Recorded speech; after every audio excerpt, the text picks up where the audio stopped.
Zara, awak macam stres je. Awak okey tak? Kau ni, tak payah sibuk lah dengan aku. Weh!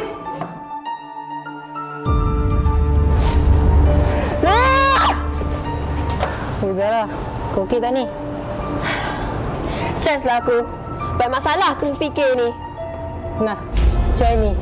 Benda ni boleh buatkan kau happy.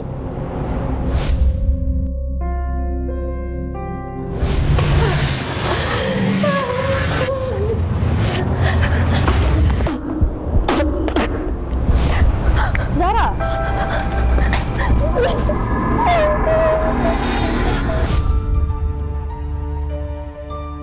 Dia apa ni? Awak ditahan kerana disyakir mengejar dadah. Jauhi dadah. Generasi Madani, sekolah bebas dadah.